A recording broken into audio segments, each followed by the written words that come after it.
Hey everyone, it's Time to Spiral. Welcome back to some more Yu-Gi-Oh content. It's been a while actually. When you don't play on a Sunday, the week just kind of flies by. We're already 1 week later.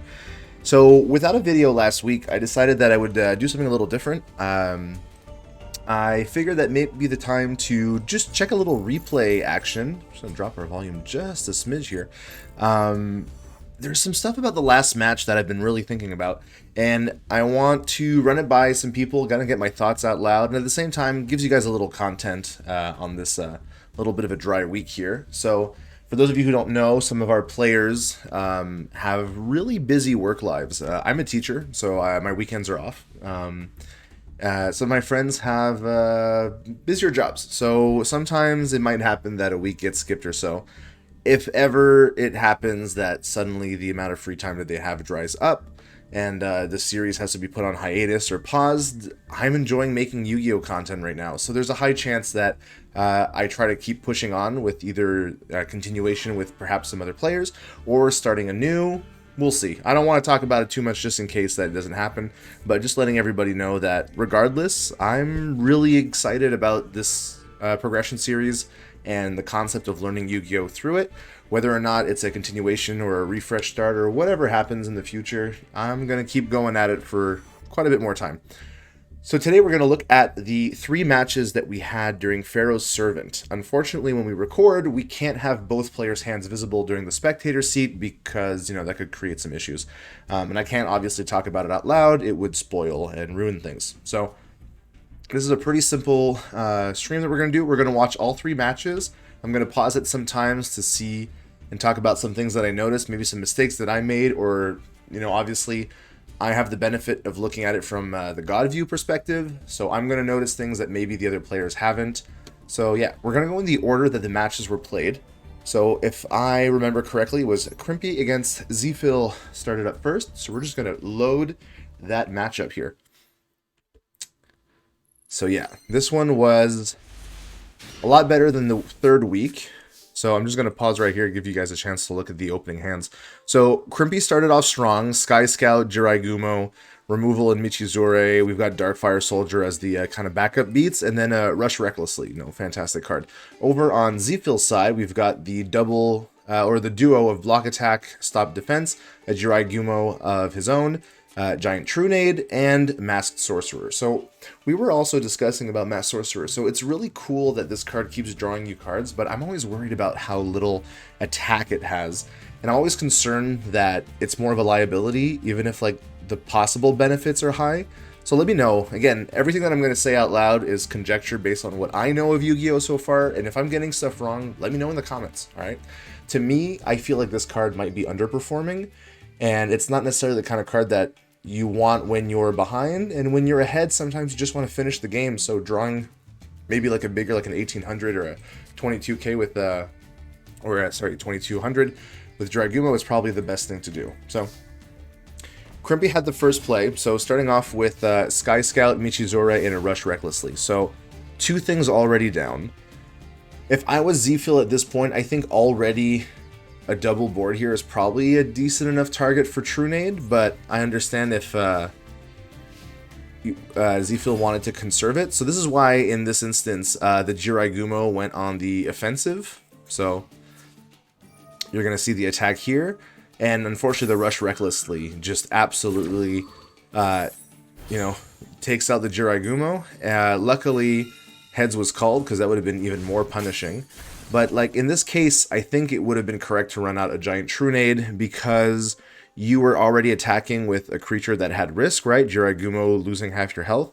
And you really want to ensure that your opponent's behind on 1 monster, because if you can land the Jirai and your opponent doesn't have anything on the follow-up, they're always going to be 1 monster behind. And, Jirais can trade, but you'll always have the advantage to land your attacks. So I think a Giant Trunade would have been obviously good here. I get the reason why maybe you were holding it up for a turn where it was maybe more critical, but alright, so the match continues from there, but this one was a really quick one for Crimpy, if I remember, with the Darkfires and the Jirais. So we lead with the Darkfire here at 1700. I'm wondering if perhaps it might have been better to lead out with the Jirai just because of the 2200, but I don't know. I don't know if there's a consideration for actually going for the harder hitting card.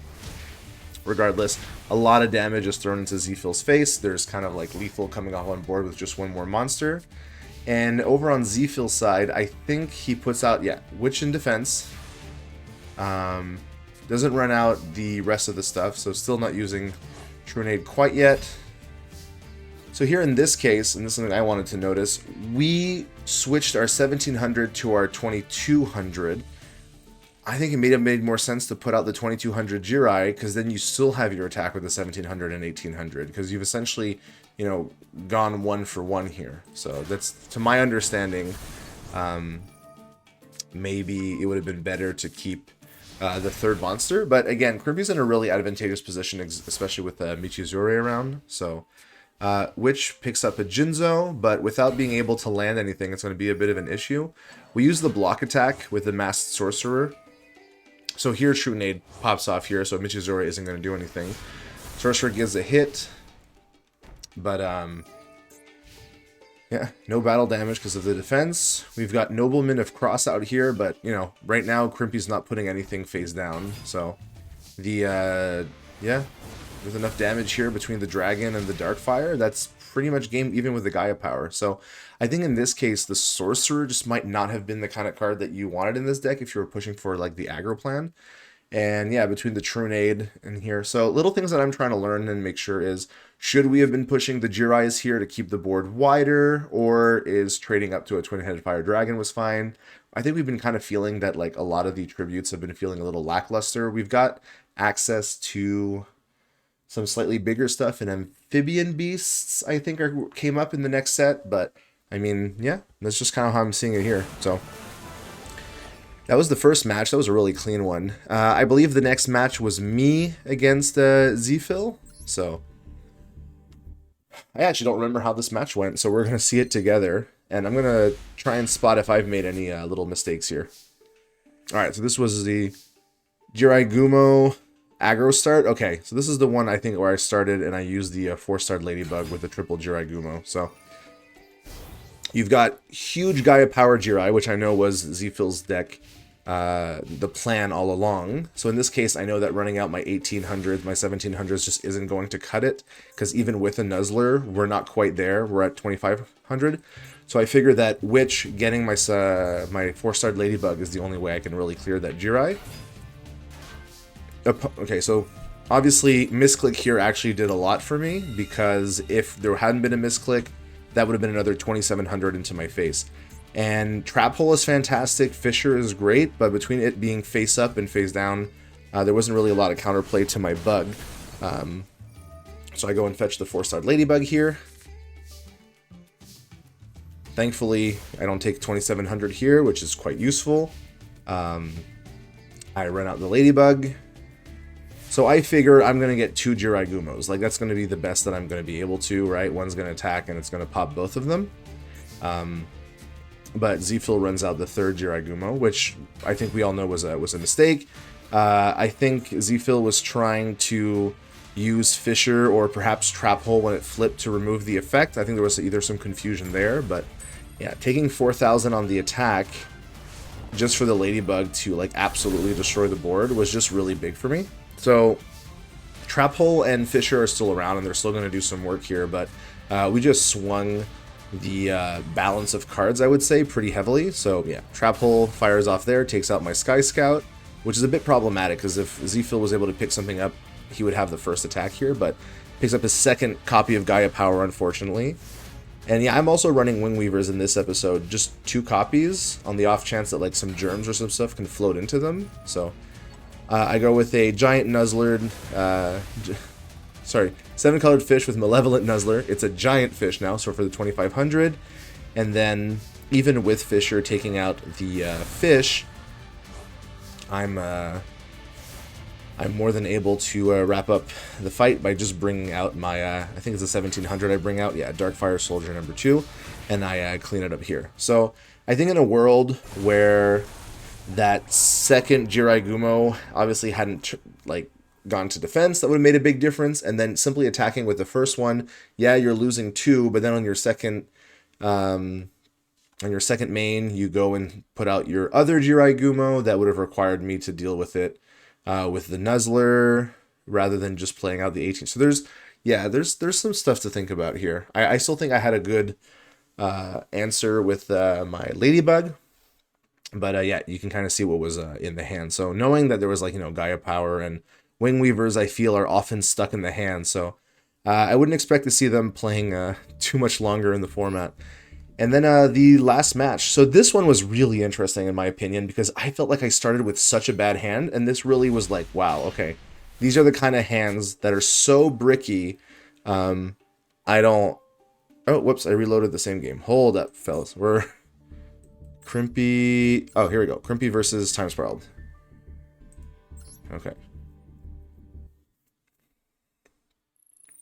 Should be the correct one this time. Okay, yeah, so when I saw my opening hand, I thought I was absolutely doomed. I knew that my Paralyzing Potion could maybe do a little something, but then I had absolutely no plays. So, obviously, I drew pretty well, and my opponent had, Fish, Nuzzler, Stim Pack. Like, it looked like such a good, aggressive opening. And I wasn't, thankfully, I mean, I was going first, but I didn't have a monster, so I was a little worried, because, the first attack would be going off right away. So Michizuru comes down, Nuzzler goes down, I take the 2500. I don't remember what I draw on this turn, but I remember it being... okay, it's the Paralyzing Potion. So I go, okay, I need to stop the assault, Paralyzing Potion. I bought myself some time. Right afterwards, I believe we see the other fish come down. And it's funny because Crimpy was actually running the anti-Paralyzing Potion tech in the Guardian of the Throne Room. And if Guardian of the Throne Room had actually been played, I wouldn't have been able to play my other Paralyzing Potion. But, I drew 4-starred Ladybug. So what I decided to do, and I know it might seem a little weird, is I felt that if I ran out 4-starred Ladybug, but I didn't play Paralyzing Potion, this fish could take it out, and then Crimpy would only be down 2 monsters. And because I had, like, nothing here, I mean, I have Shallow Grave, but because I had, like, nothing, I figured I had to paralyze the other one to force a third monster from the hand, or at least, it could have gone really wrong if, like, Nobleman of Crossout or stuff had been there, but it forced the Guardian of the Throne Room out, so Ladybug was able to take out 3 monsters once again. Crimpy opted to keep the Nuzzler. So here's my thinking. Nuzzler's great when you're really in the lead and you have a bunch of monsters in play, but with only 2 monsters left in hand, would it have been more correct to let the Nuzzler go, you keep your beats going, and you know that I don't have any monsters, or at least, I'm not playing any, so clearly something's not going right. You've got Michizuru, so maybe you just let the Nuzzler go and you want to draw more monsters, because Nuzzler, in a certain sense, is kind of like a tribute, where if you don't have anything, So I bring out Darkfire, so this is my thinking here. I want to be able to protect things again, so, I've got Shallow Grave, which is able to bring back Ladybug, and then whatever gets brought back, because Shallow Grave puts them in face-down defense, because everyone's on, like, beatdown, and people were telling me Shallow Grave was not, particularly playable, but so many things in this episode felt like the defenses were super low. I mean, obviously, Guardian of the Throne Room at 1600 was actually kind of decent. But I knew the 7-colored fish and, like, Jiraiyagumo's had really low defense. Girochi and Kuwagata has really low defense, so do the Darkfires. I was like, maybe this is my out, right? I let my Darkfire Soldier clear something up, or if I could play a monster into it, so I get my bug, the fish comes back, so I don't put in damage, but I do clear up the face down because I know it's the fish, and unfortunately, yeah, Michizuru takes out my Ladybug, which could have been a big issue. I wasn't really thinking about Michizuru there, so that could have been a big problem. So yeah, Kirochin comes out, gets a Nuzzler. This is where my Rush Recklessly actually pays off with, just enough to trade. Because if it had been the 1800 or the Jirai Gumo here, that Rush Recklessly would have actually done nothing. So I guess it was, just the perfect amount that I needed. So, I mean, I was still in a pretty tight spot. Not really drawing stuff here. Michizuru is not going to do much. But a Jirai Gumo with a Stim Pack and a Malevolent Nuzzler is just so much damage here. So that's 2200 going all the way up to 29. And then I remember Crimpy talking about in the episode how even with the Stim Pack, it would not have been lethal. I think it would have put me at 100, I believe. Yeah. Perhaps that would have been correct, putting me at 100, but in the end, the germ is exactly what I needed, because I mean, if Kirby had pulled another monster, I would have been done for. So thankfully, Jiraigumo attacks, not able to take out more than the one monster, so I get to bring in my germs, and my Michizora takes care of the Jiraigumo here. So it really felt like I drew, obviously, the cards that I needed at the right time, and getting the 2 germs was super important here, because being able to tribute them for a Wing Weaver is perfect. And I didn't have lethal yet, but drawing the Malevolent Nuzzler was just what I needed to wrap up this game. So I will say this definitely was a game where I was sure Crimpy had the lead, because obviously my opening hand was really bad. But I think I played like a few parts like smart, like really used my resources correctly. But then I will say I got super lucky. Like double Wing Weaver opener is the kind of hand that's supposed to punish you for doing something, for like misbuilding your deck. So yeah, that's kind of like a better view of like what was going on in the hands during those matches. I mean, that's pretty much that. I want to give like I'll see if my deck is still there. Oh, apparently not. We're already online. I don't want to show you and spoil what's already going on. So the one thing I can say, you know, before I wrap it up, I would have checked my deck to show you what I was piloting, but it was pretty much, you know, the 2 Wing Weavers, 2 of the dragons, I believe, the 2200s, and everything else was like very aggressive beats. Maybe Wing Weavers is just wrong. Maybe you should never have these 2 tributes. The one thing I can talk about now is there's something being added to the ban list, and unfortunately, it's hitting me. So Mirror Wall is joining it. So my like one super powerful trap, it hasn't come out yet, but Zphil said he doesn't actually want to have to play around it, and he'd rather it just be removed. So Mirror Wall is gone. We're gonna enter Fairy Box Land on on Sunday. So yeah, I'll see what I can do. Thanks again for tuning in. I know it's a pretty short episode. Hopefully these little replays, if it's something that you find interesting and you want us to do more often, I definitely want to go through them in the future. I mean, it adds another video to our lineup. In the future, it'd be cool if I could get Crimpy or Zphil or even some of our set review friends to come along and discuss it with me, but tonight was a bit of a short notice, so it's just me. But yeah, hopefully you enjoy a little bit of extra content in the meantime, and if you'd like these replay VODs to be more of a regular thing, just let us know. Always more than happy to add a little bit to the plate now that life is calming down a little bit on my end. I'll definitely have the time to do a little more playing and recording. So thanks again, as always, for sticking around. It means a lot to us that you're checking out our content here on Yu-Gi-Oh! And with that, I wish everyone a wonderful evening, and hopefully, fingers crossed, we'll see each other on Sunday. Take care.